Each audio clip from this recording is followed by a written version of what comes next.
Get this trash out of here before she embarrasses us all. The words hit like crystal shattering on marble. The sound carried to the grand atrium of the Metropolitan Museum, slicing through the polite laughter, the clinking of champagne flutes, the soft hum of a string quartet performing near the staircase.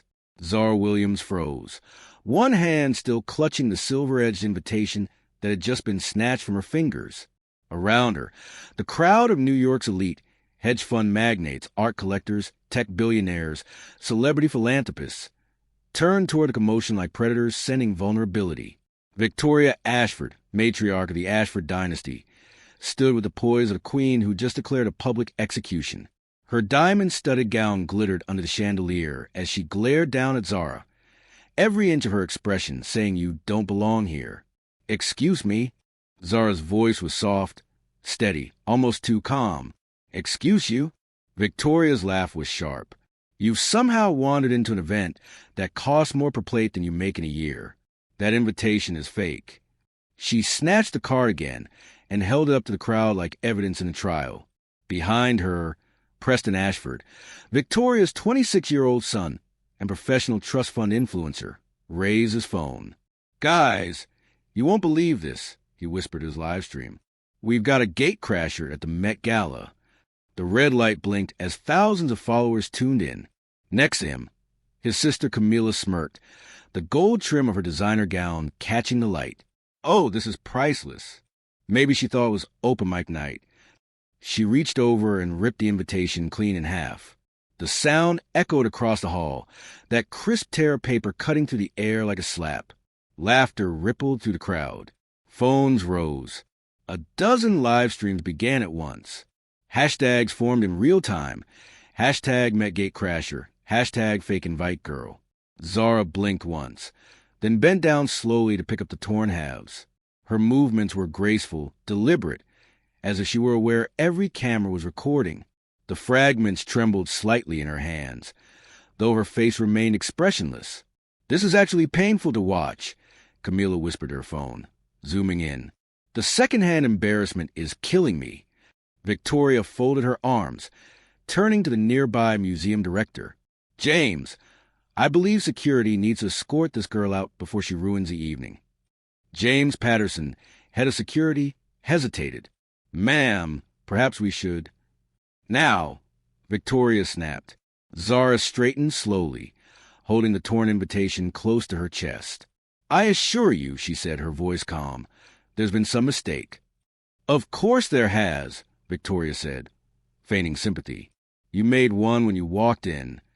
Preston's phone camera zoomed in again, capturing every flicker of humiliation that Victoria hoped to see, except there was none.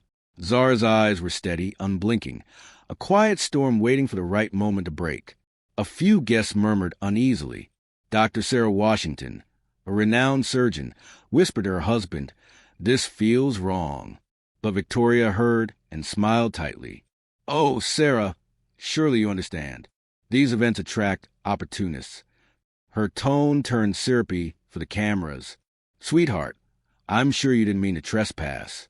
But we can't let just anyone. Zara's phone buzzed. A name lit up the screen. Dad Marcus Williams. She silenced it. Victoria's smile widened. Ah, yes. Fake calls, too. So predictable. Across the room, Dr. Elizabeth Harper, the museum's director, hurried over, tablet in hand.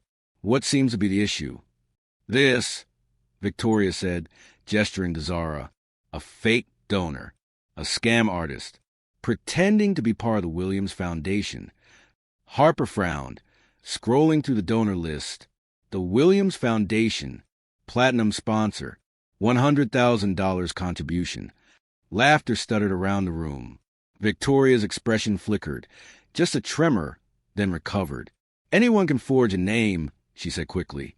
And honestly, look at her. Does she look like she belongs here? That one sentence dropped like acid into the air. The crowd shifted. Someone coughed. The orchestra faltered for half a bar before continuing.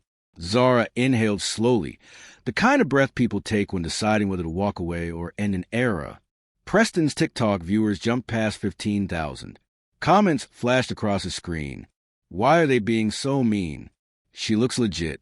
Bro, this is gonna blow up. Zara met Victoria's gaze. You said your family donated to this museum? $2 million over the last decade. Victoria replied proudly.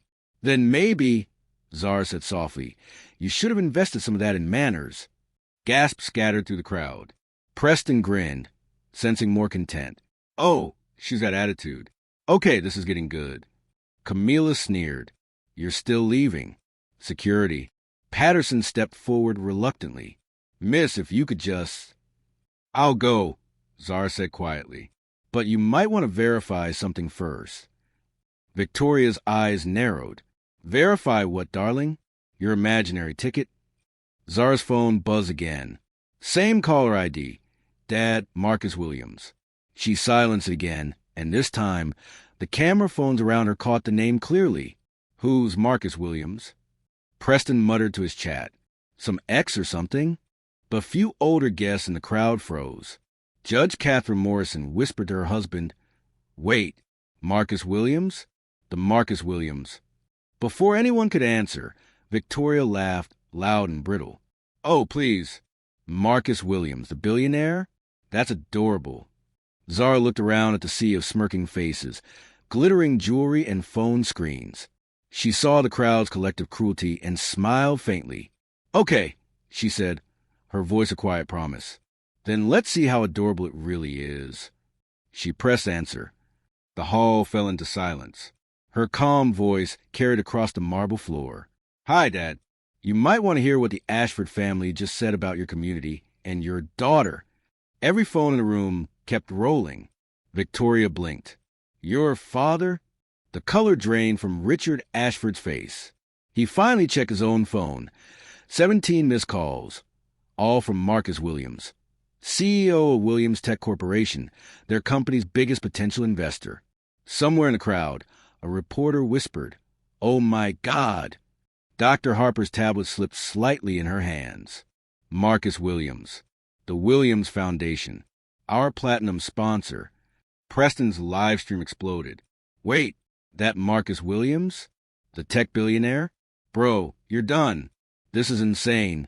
Keep recording. Zara ended the call and looked back at Victoria. Her expression hadn't changed, still composed, still elegant, but the energy in the room had flipped entirely. Don't worry, Zara said softly. He'll be here soon. Security froze. Cameras kept rolling. Even the string quartet stopped playing. Victoria tried to speak, but nothing came out. Outside, through the museum's glass doors, the faint sound of sirens began to echo, the distant wail of black SUVs cutting through Manhattan traffic. And for the first time that night, the Ashfords looked afraid. If you are enjoying this story, please subscribe to support the channel. Silence, the kind that hums, the kind that fills your ears until even your own heartbeat feels intrusive. Every crystal glass, every manicured hand, every whispered conversation in the grand atrium of the Metropolitan Museum stopped cold. The only sound was a faint trill of Zara's phone disconnecting. Then came the whispers, like a tide creeping back in. Did she just say Marcus Williams? Like, the Marcus Williams? No way. She's bluffing. Victoria Ashford forced a laugh, brittle as glass. Everyone, please. Let's not indulge this little performance. Her voice trembled, because she could hear the murmurs now spreading through the crowd, because she could see the look on Dr. Elizabeth Harper's face as the museum director checked her tablet again and again, confirming what her gut already knew, and because outside, faint but unmistakable, came the sound of black SUVs braking hard at the curb. But inside the hall, the cruelty still lingered, like perfume after the guests left. Preston's phone was still live. His chat counter blinked 92,000 viewers and climbing. Camila's Instagram Live had crossed 40,000. Comments flooded their feeds faster than they could read. Wait, if that's Marcus Williams' daughter, they're screwed. Keep recording. This is about to get historic. You just humiliated the CEO's kid on camera, a genius. Zara hadn't moved. She stood where she'd been all along, calm and still, holding the torn fragments of her invitation in her palm like relics. Security Chief James Patterson swallowed hard, his voice low. Ma'am, I think maybe we should hold off until we verify. Verify what? Victoria snapped, her mask of arrogance cracking at the edges. A young woman's fantasy? Don't tell me you believe this nonsense. But her tone wavered. Her confidence faltered under the weight of the crowd's shifting energy. Because something had changed, almost imperceptibly, but undeniably. The crowd that had laughed minutes ago now stood frozen between curiosity and horror. Some people started lowering their phones. Others kept filming, unwilling to miss what history was unfolding before them. Judge Catherine Morrison stepped forward, her husband beside her. Mrs. Ashford, I think it's time to stop this. There's been enough humiliation for one night. Victoria turned, eyes flashing. Judge Morrison, with all due respect, this isn't a courtroom. It's a charity event. Standards must be maintained. Standards? Morrison said quietly. Or prejudice? That single word cracked through the marble hall louder than any raised voice could. Prejudice. It hung there, unspoken truth made audible. Camilla, nervous now, whispered, Mom, maybe we should just... Not another word, Victoria hissed. We're not apologizing to a scam artist. Zara finally spoke. You keep saying scam, Mrs. Ashford, but the only thing counterfeit here tonight was your kindness. A ripple of gasps. Preston, still streaming, swung the camera toward her. Oh, she got quotes now. Guys, she's doing the monologue thing. He forced a laugh, but it came out thin, because even he could feel it. The crowd wasn't with them anymore. Dr. Sarah Washington stepped forward. Young lady, are you really Marcus Williams' daughter? Zara turned to her, meeting her gaze. Yes, ma'am. And I was invited here tonight because my foundation, the Williams Foundation, sponsored this entire event. Harper's tablet slipped slightly in her trembling hands. Confirmed, she whispered. The Williams Foundation wired the donation 2 weeks ago. Platinum tier sponsor. The whisper spread like wildfire. Zara Williams, the daughter of Marcus Williams. Williams tech billionaire. The realization swept through the room like a cold front. Guests who had laughed now stood motionless, eyes wide, hands frozen over their champagne flutes. Victoria's voice cracked. That's impossible. Zara looked her dead in the eye. You're right about one thing, Mrs. Ashford. It is impossible that someone like you could ever imagine what Grace looks like. For a heartbeat, nobody breathed. Then phones buzzed. Dozens at once. Notifications lighting up screens like fireworks. Breaking news. Live stream from Met Museum Gala goes viral. Billionaire family accused of racism. The online world had already caught up. Clips of the confrontation had been reposted, re-edited, captioned, and shared across TikTok, Instagram, and X. Within minutes, hashtag Ashford Racism trended at #1. Preston glanced at his phone. His live stream comment count was spinning too fast to read. His smirk vanished. Mom. Camilla's phone buzzed relentlessly with notification after notification. Sponsorships cutting ties. Brand tags removing her handle from collaborative posts. Her influencer empire collapsing before her eyes. And Zara, she didn't move. She didn't need to. The world was doing the work for her. Dr. Harper, voice shaking, turned toward the Ashfords. Mrs. Ashford, your family's behavior tonight violates every standard this institution stands for. You've humiliated a major donor. Publicly. Donor? Victoria repeated weakly, as if the word itself had turned toxic. She's Marcus Williams' daughter. Harper said firmly. And from what I just confirmed, his company is scheduled to sign a $750 million partnership with yours tomorrow morning. The color drained from Richard Ashford's face. He reached for his phone like a drowning man grasping a lifeline. 17 missed calls. All from Marcus Williams. Oh, God, he whispered. Victoria turned slowly toward her husband. What? Richard's voice came out hollow. If that partnership falls through, our company is finished. The crowd heard it. Everyone heard it. Zara's expression didn't change, but her silence carried more power than any words could. The orchestra, long since stopped playing, stood awkwardly in the background. The room was pure tension, humming with the electricity of collapse. Preston finally broke. "This is insane. None of this was my fault. I was just filming." Zara turned to him. "Exactly. You were filming. You turned humiliation into content. You didn't care who it hurt as long as it got views." Her voice was calm, precise, each word like a surgical incision. "Now you're going to find out what happens when accountability gets the same number of clicks." A murmur of agreement from the crowd. Victoria staggered back half a step, gripping a chair for support. Her world, all marble and money, was cracking beneath her heels. Zara's phone buzzed again. She glanced at it, then looked up at Victoria with quiet certainty. "My father's downstairs." That simple sentence detonated like a bomb. Dozens of phones lifted instinctively toward the glass entrance doors. And there they were, black SUVs idling at the curb, security personnel stepping out, their presence cutting to the night like a blade. Dr. Harper straightened her posture, whispering, "Oh, dear Lord." The guests parted instinctively, a ripple through designer gowns and tuxedos, making way for the storm about to enter. Victoria's voice came out a whisper. "Zara, Miss Williams. I didn't know." Zara looked at her for a long moment, the faintest sadness in her eyes. "That's the problem," she said softly. "You never bother to." From outside, heavy footsteps approached the museum doors. The faint reflection of a tall man appeared in the glass, his silhouette unmistakable to anyone who followed business news, technology, or wealth. Marcus Williams, the man whose name made markets move, the billionaire whose call Victoria had dismissed as fake. He was walking into the building. The crowd felt it before they saw it, that shift in air pressure that comes when true power enters a room. Security pulled the doors open, and the marble floor reflected the gleam of polished shoes and the glint of flash photography.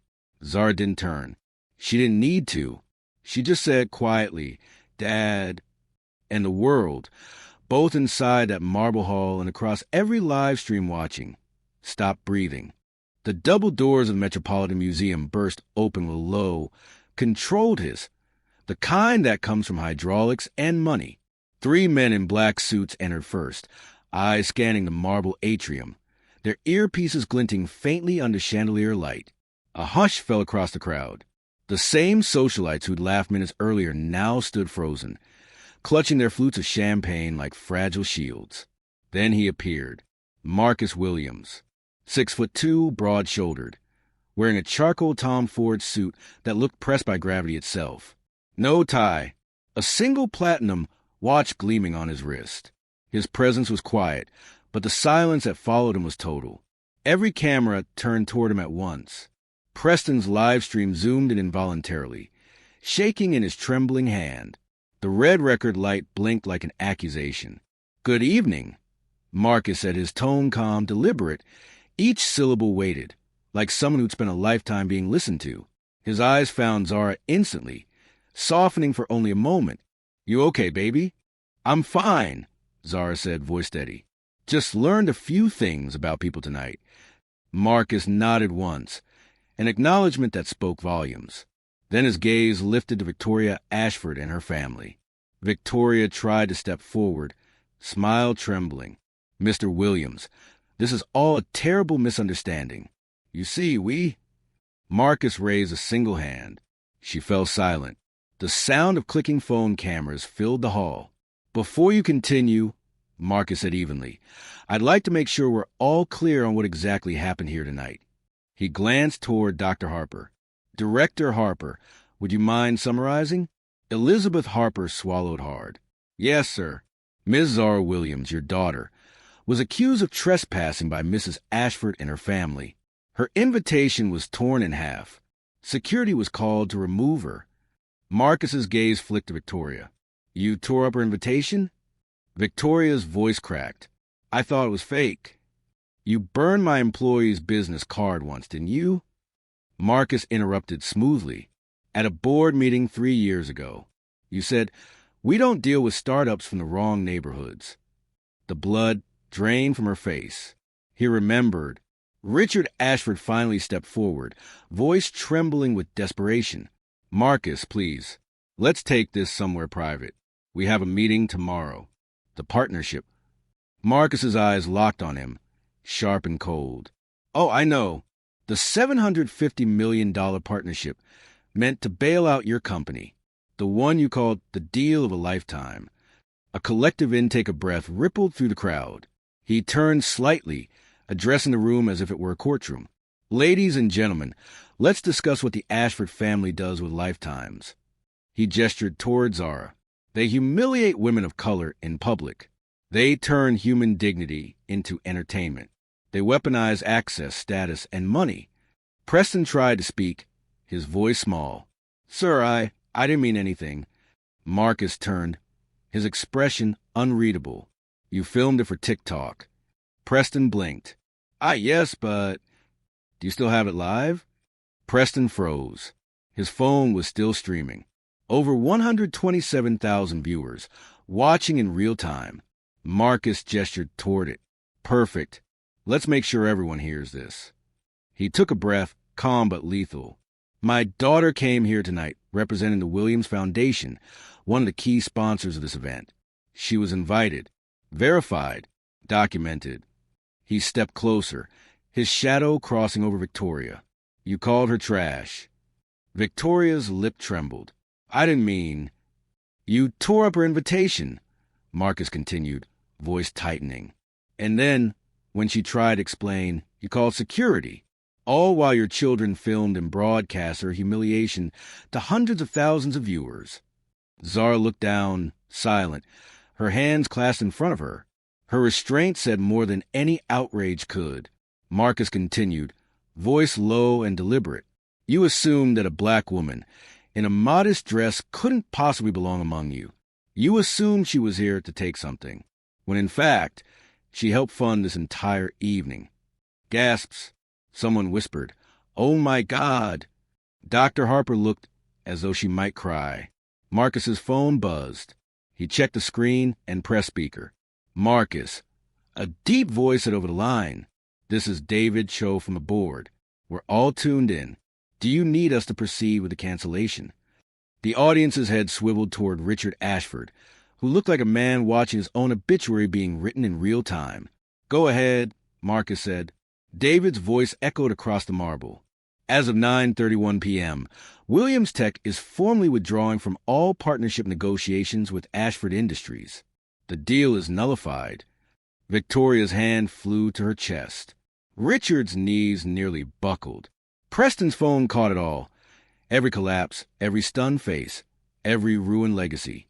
No, Marcus," Richard stammered. "You can't. Our employees, our shareholders. Should have mattered to you before tonight," Marcus said. He turned toward the crowd. "You all saw it. You recorded it. You laughed. But I want you to remember what it felt like to laugh at someone you thought was beneath you. Because that feeling, it's the beginning of every collapse in history." Cameras flashed. Victoria reached for him desperately. "Please, Marcus.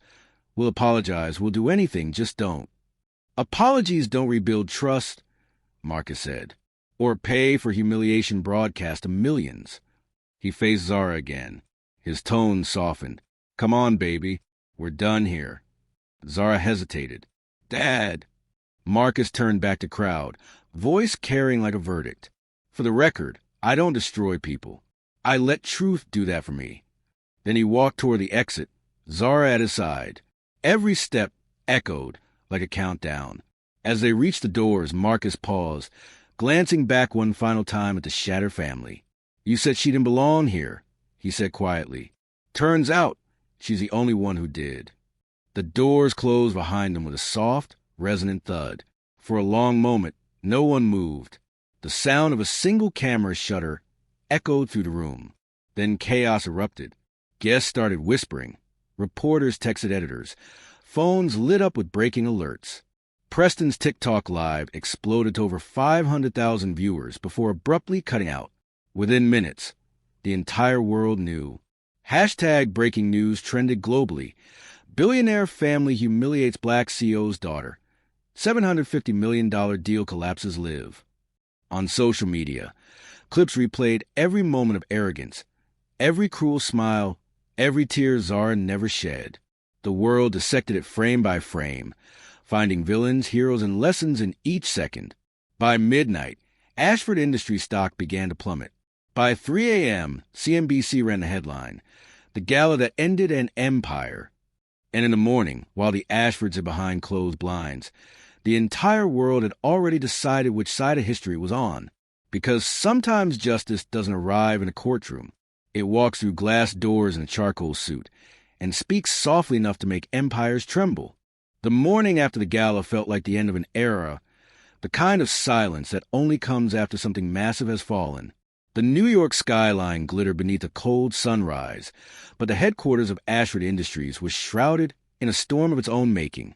By 7 a.m., CNBC, Bloomberg, BBC, and CNN had all cut to the same headline, their tickers crawling like epitaphs across the bottom of the screen. $750 million deal cancel live. Ashford family accused of racial discrimination at gala. Clips from Preston's TikTok played on repeat. Victoria calling Zara trash. Camilla sneering into her phone. Preston's smug commentary. The footage looped endlessly, dissected by anchors, diversity advocates, and outraged viewers. Even the morning talk shows, usually filled with celebrity gossip, had turned grave. "This isn't just a scandal," one host said. "It's the clearest example of privilege on display, and accountability catching up in real time." 7:45 a.m., Ashford Industries headquarters. Victoria Ashford sat in her corner office on the 52nd floor, staring at the massive skyline she once ruled over. Her phone was a battlefield of missed calls. Publicists, attorneys, board members, even old socialite friends suddenly unavailable. The Ashford family crest, once carved into every surface of their empire, now looked like a tombstone. The door burst open. Richard Ashford, still in last night's tuxedo, stormed and clutching his phone. His eyes were bloodshot, his voice shredded from sleepless rage. "They've frozen our line of credit," he said hoarsely. "Every investor is pulling out. The London Exchange opened 20 minutes ago. Our stock's down 42%. Victoria blinked, numb. "It's a misunderstanding. It can't last. We'll issue a statement." Richard slammed his phone on the table. "A statement? Victoria, the video has 73 million views across platforms. They're calling it the Met Meltdown." Camilla appeared in the doorway, still wearing sunglasses to hide her red, swollen eyes. "Mom," she whispered, "my brand deals are gone. Every single one.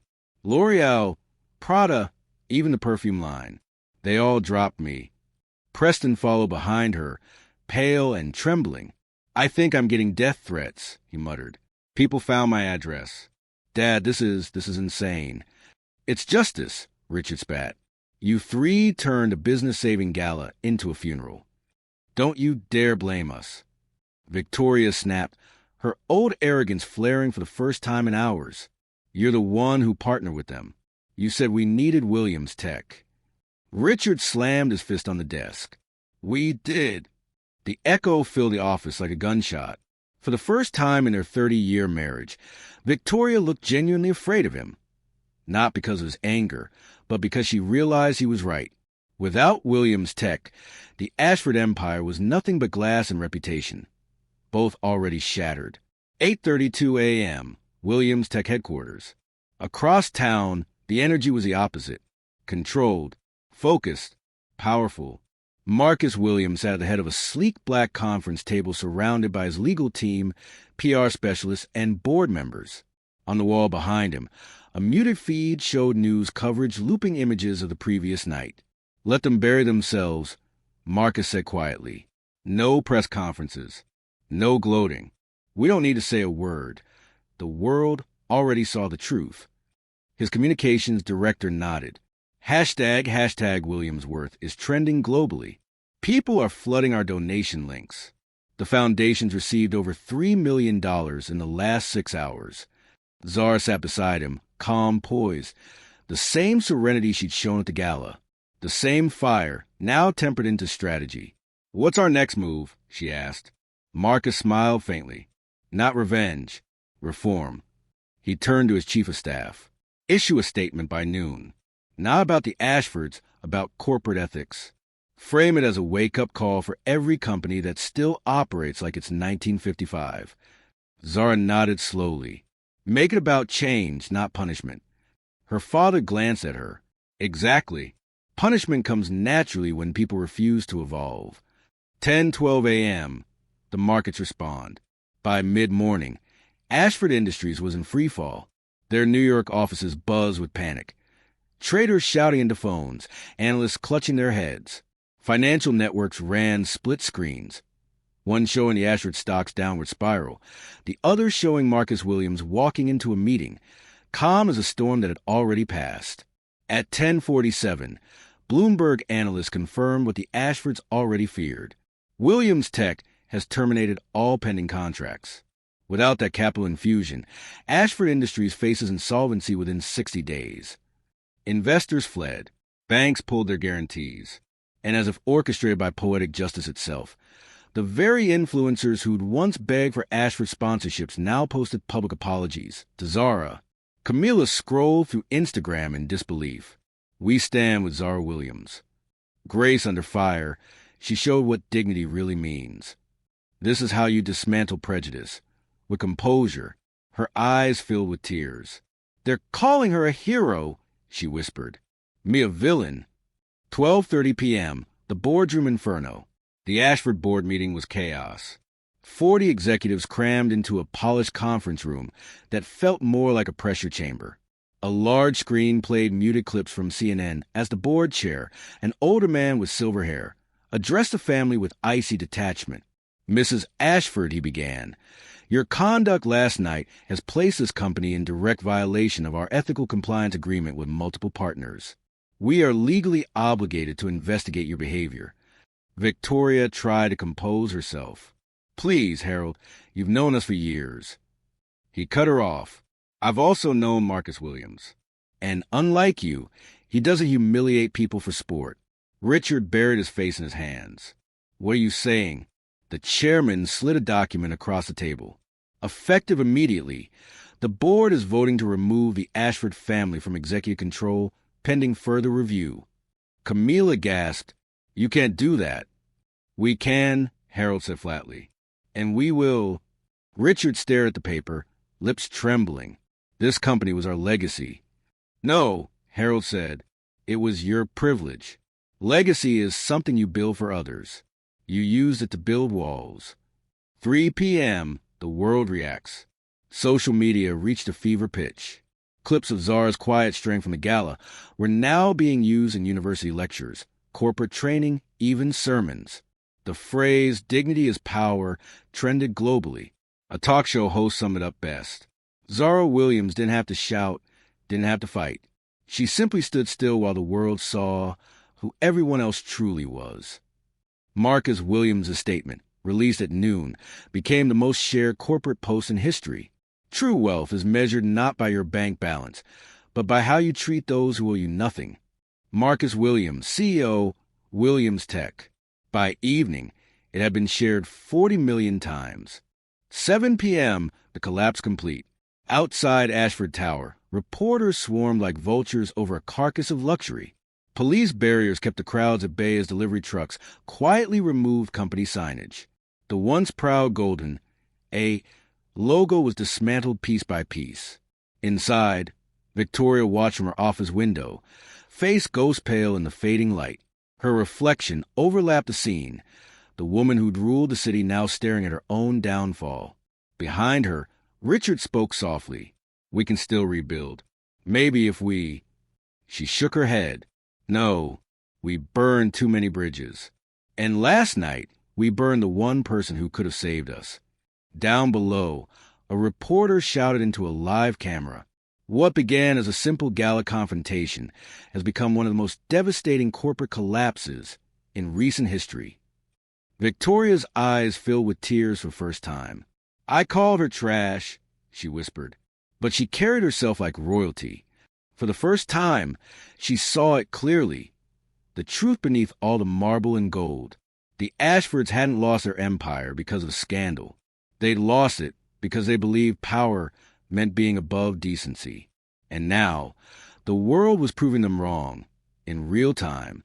By the next morning, the name Ashford no longer opened doors. It closed them, and the family who had humiliated one woman in public had accidentally rewritten the definition of corporate accountability for an entire generation. 6 months later, the same marble hall that had once hosted humiliation now gleamed with renewal. Golden morning light filtered through museum skylights, glinting off banners that read, "The Metropolitan Accountability Summit," hosted by Williams Tech and the Williams Foundation. The chandeliers, once witnesses to cruelty, now illuminated an audience of CEOs, government officials, journalists, students, and activists. The energy in the air was electric, not the brutal kind of prestige that had once filled the space, but something warmer, more human. At the center of the stage stood Zara Williams, her composure commanding yet kind. She wore no designer gown, no ostentatious jewelry, only a simple white suit that caught the light like truth itself. Her voice carried easily across the vast hall. 6 months ago, this room looked very different, she began. People laughed when they thought power protected them. People filmed when they should have spoken. And one family, believing their money gave them worth, learned that dignity can't be bought and humanity can't be faked. A ripple of murmurs ran through the audience. On the front row, Victoria, Richard, Camilla, and Preston Ashford sat together, silent, humbled, transformed. Victoria's once imperious posture was gone. She sat straight but still, eyes fixed on Zara with the reverence of a student before a teacher. Zara continued, "That night wasn't just about humiliation. It was about revelation. It forced us all to see how prejudice hides in plain sight, in policy, in perception, and in the quiet comfort of those who choose to look away." She paused, glancing toward her father seated beside dignitaries. Marcus gave her a proud, restrained nod. "And yet," Zara said softly, "something remarkable happened. Out of one family's mistake came an opportunity for transformation." She gestured toward a massive screen behind her. It flickered to life, displaying a split-screen comparison, then versus. Now, on the left, the viral clip, Victoria tearing the invitation, Preston laughing into his phone, Camilla smirking. On the right, a timeline of change. Ashford Industries renamed Ashford Initiative. $25 million diversity scholarship fund established. Mandatory bias training for 12,000 employees. Partnership with Williams Tech restored under probationary terms. Dignity in Business Act introduced in Congress, inspired by the incident. The crowd erupted in applause. Zara raised a hand gently, quieting them. Redemption isn't earned by words. It's proven by action, and the Ashford family chose action. A second chance. The camera feed cut to a clip. Victoria speaking at a community center in Harlem. No designer gown this time, a modest blouse and jeans. Her voice cracked as she addressed a crowd of young women of color. 6 months ago, I used my privilege to humiliate someone I didn't understand. Now, I use it to make sure no one ever feels the way Zara did that night. She was teaching financial literacy to teenage girls, explaining investments, credit, and ownership. The applause that followed in the hall wasn't pity. It was respect. The next clip showed Preston in a classroom, standing beside a chalkboard scrawled with "Privilege check." "My TikTok had millions of followers," he told students, "and I used it to mock someone I should have admired. But I realized if I could make millions of people laugh at cruelty, I could also make millions learn empathy." His rebranded account at the Privilege Project had grown to 3.1 million followers. His latest video, an interview with an HBCU student, played briefly on the screen. "The biggest privilege," he said on camera, "is pretending not to see pain." Applause filled the hall again. Camilla's video followed. She was visiting women's shelters, partnering with small fashion startups founded by underprivileged designers. "I used to think luxury meant exclusivity," her recorded voice said. "Now I know true luxury is access, giving opportunity where it's been denied." The crowd's reaction was softer this time, not cheers but thoughtful silence. The speech that changed everything. Back on stage, Zara took a deep breath.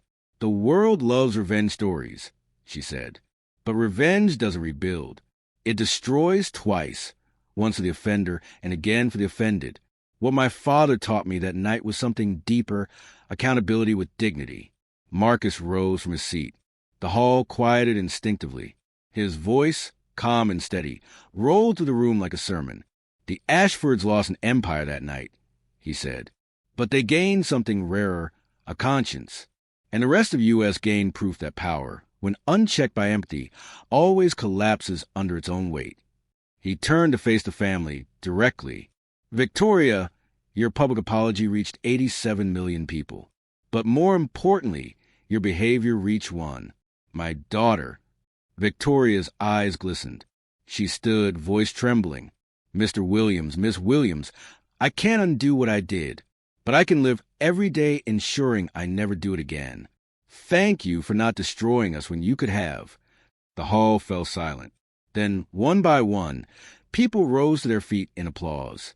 Zara waited until it subsided, then smiled faintly. We didn't save you, she said gently. You saved yourselves the moment you stopped performing power and started practicing humility. Legacy over luxury. The screen behind them shifted again, this time showing real-world outcomes. Data appeared. National racial bias training programs increased 74%. Fortune 500 companies adopted the Williams-Ashford accountability model. Global discrimination lawsuits dropped 28% in 6 months. Over 120,000 individuals enrolled in dignity leadership certification programs. Then came images. Construction of new schools funded by the Williams Foundation. Underrepresented entrepreneurs receiving grants. An old Ashford factory in Detroit reopened under a new initiative to employ marginalized communities. When the walls of privilege fall, Zara said, something beautiful can rise, a bridge. Applause thundered again. The afterglow. Later that evening, long after the summit concluded, Zara stood alone on the museum's balcony overlooking the city. The wind lifted her hair as Manhattan shimmered below. A skyline that had once judged her, now lit in her honor. Footsteps approached softly. Marcus joined her, holding 2 glasses of sparkling water. To poetic justice, he said, handing one over. Zara smiled. To necessary change. He studied her quietly. You handled it better than I ever could have. I just stayed calm, she said. The world was watching. Sometimes silence is the loudest answer. Marcus nodded. And now they're listening. They clinked glasses. Below them, Times Square billboards flashed with images of the summit. Zara Williams, redefining power. The new world. 2 years later, a video montage rolled during Zara's United Nations keynote speech in Geneva. Her face appeared on global broadcasts as she addressed leaders from 193 nations. I was publicly humiliated because of how I looked, not who I was. But humiliation doesn't define you. Your response does. Behind her, the massive screen showed a new logo, the Dignity Initiative, a global standard for ethical leadership. Zara continued, we've changed policies. Now we must change hearts. Because equality without empathy is just mathematics. Fair on paper, cold in practice. The audience of world leaders rose in ovation. Back in New York, in the Met's Grand Atrium, a new plaque hung near the entrance, in honor of Zara Williams, who turned humiliation into history, who showed that the collapse of arrogance can build the architecture of change. Below it, in smaller print, power means nothing without purpose. Marcus Williams. Visitors stopped to read it daily. CEOs, students, tourists, janitors, each taking photos, posting with the caption, #DignityIsPower.